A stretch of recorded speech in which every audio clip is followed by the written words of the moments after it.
Bien, se me escucha. Bueno, soy Creitu o Rocío también. El cuento que les voy a leer se llama Cabecita de novia. Y arranca así. Esta es una historia real. Siempre quise empezar un cuento con esa frase. Mi viejo se vino de Montevideo a Buenos Aires en los 60, a los 18, por una herida de amor. Se casó con mi vieja y en el 77 tuvieron a mi hermano y 15 años después a mí. Nos llevábamos casi siempre bien con mi viejo y se pasó toda su vida contándome historias tremendas, de esas que te impresionan y te causan gracia al mismo tiempo. Las que te hacen olvidar que tenés que devolver el mate para que la ronda siga. Con el tiempo, fui comparando versiones y me di cuenta de que era un excelente narrador, o tal vez un perfecto mentiroso. Pero no le demos importancia a eso ahora. Lo que quiero contar hoy es lo que le pasó a mi tía Laura, y dice más o menos así. Ella tenía 16 años cuando se enamoró perdidamente del que sería, según sus modos de ver las cosas en esa época, el único amor de su vida. Con esa parafernalia me quería decir, mi viejo, que garchó únicamente con él. Porque en general, cuando se usa la frase, el único amor de su vida, estamos hablando de coger, ¿o no? Igual, claro que eso puede ser chamullo de él, que adoraba la cursilería. A mí me gusta pensar que nada que ver, y que mi tía era retrola, y bien por ella. Pero lo entretenido es el mito de los rumores familiares. Decía, tenía 16 años Laura cuando se enamoró. Vivía en Montevideo con sus padres, Carmela y Eugenio, y con sus 5 hermanos menores. Conocían la más honda pobreza que les otorgaba el padre desempleado, pero siempre borracho, y la madre ciega pero disciplinadora al mango.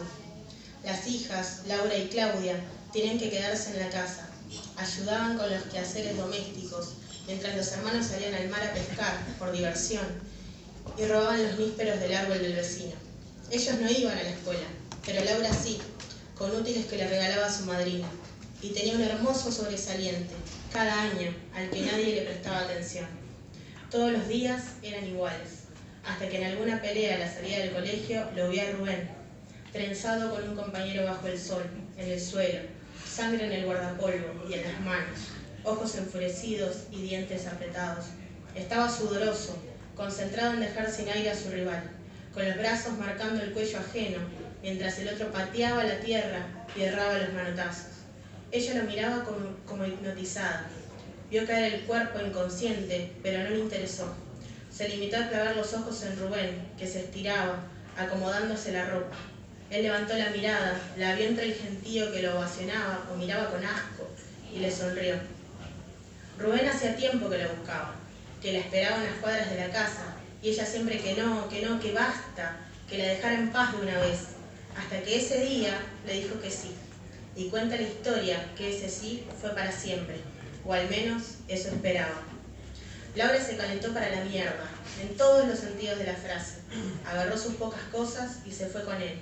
Tenían un sucucho en algún barrio marginal de Montevideo donde eran felices, o algo por el estilo.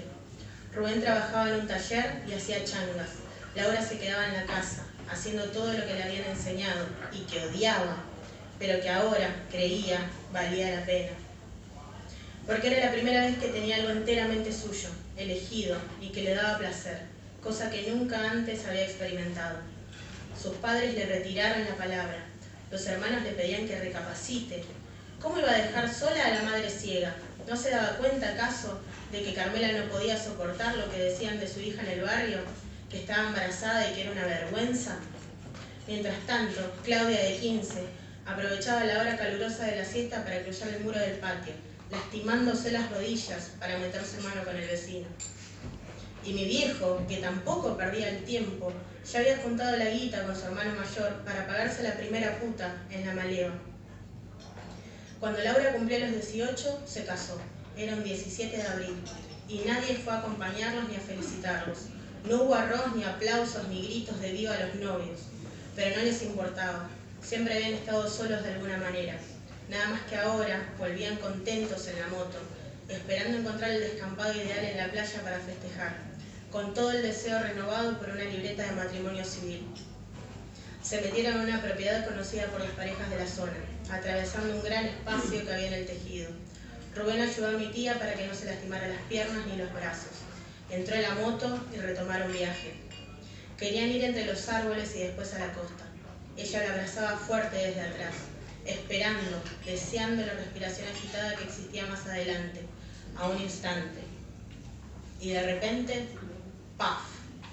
La cabeza de Rubén salió volando. De un segundo para el otro, no estaba más. Un alambre imperceptible cruzaba el descampado y participó de la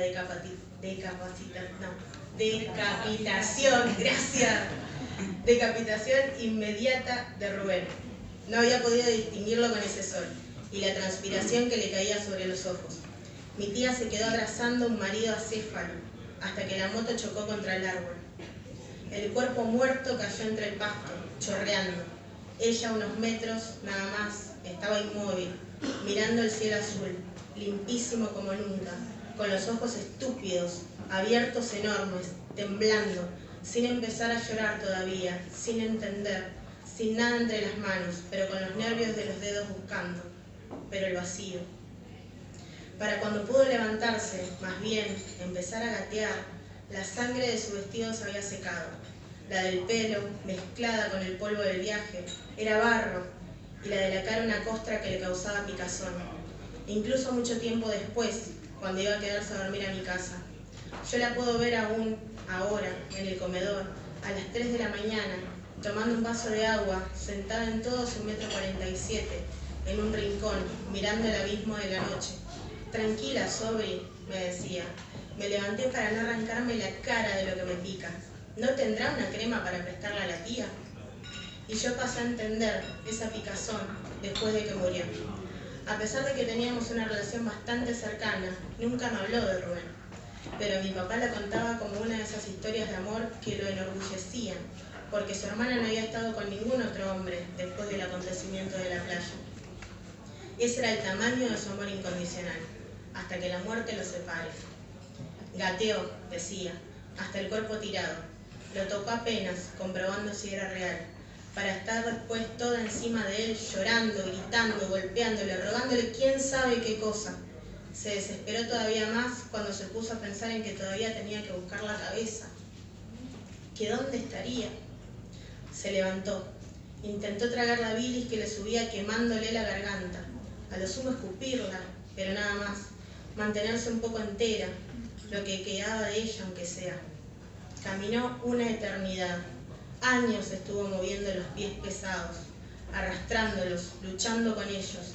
Y la vio, lo vio, lo tomó entre sus manos. Los ojos brillaban, desorbitados, pero brillaban igual. Se desplomó en el asfalto. Se quedó ahí pensando que si no se movía, nada de eso tenía que ser verdad.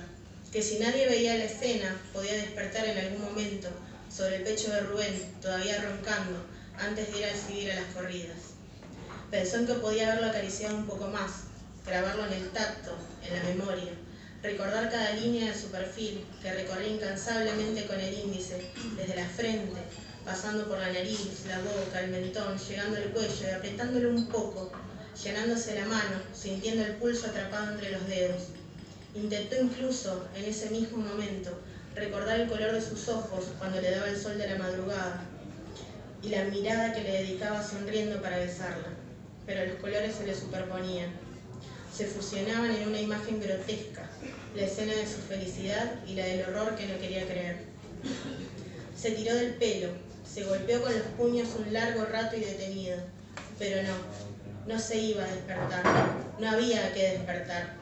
Tomó coraje, levantó la cabeza de su regazo y comenzó a caminar sin rumbo. El primer auto que pasó por ahí frenó en seco. El conductor tenía ante él a una mujer pequeña en el medio de la ruta, como un fantasma, abrazando una cabeza que parecía irreal, imposible quizá. Muchos años después, con mi viejo, fuimos a Uruguay a festejar uno de mis cumpleaños. Me llevó a la calle aledaña al descampado. ¿Ves ese agujero en el tejido?, me dijo, y ahí supe el relato que tenía preparado para mí. Nunca voy a saber si es verdad que Laura se enamoró solo una vez. Espero que no. Ya no están quienes podrían contarme esa historia, pero si así fuera, a mí me gustaría pensar que cuando me la cruzaba en el comedor mirando entre las noches, ante ella sabría de nuevo ese día de abril, del cielo despejado, el más claro de su vida, en el que ya no dependería del recelo de sus padres, ni del qué dirán de los vecinos aburridos. Me la imagino reviviendo ese día a su forma, pero solo puedo ofrecer la mía. Estar en la moto, adentrándose en la costa. El aire fresco le da en la cara, y puede sentir el perfume de Rubén que se ríe y le dice que están cerca del mar, apuntando con el índice la vastedad azul sin final aparente. Que llegan a mojar sus pies en el agua y quejarse de lo fría que está, entre gritos de emoción y abrazos interminables, mirándose profundamente a los ojos como cada mañana. Que corren por la arena y sienten los labios salados, que se hunden en el agua y juegan entre las olas que los acarician y disuelven el abandono familiar. Que el sol no quema ni enceguece, que el asfalto no duele. Quiero pensar que, más allá de lo que contaba mi viejo, ella pudo reconstruir su propia historia con el deseo y la memoria de los tiempos en los que fue feliz. Quiero pensar que, si ella pudiera contarme una historia hoy, si eligiera arrancar su voz del silencio, sería esa y solamente esa.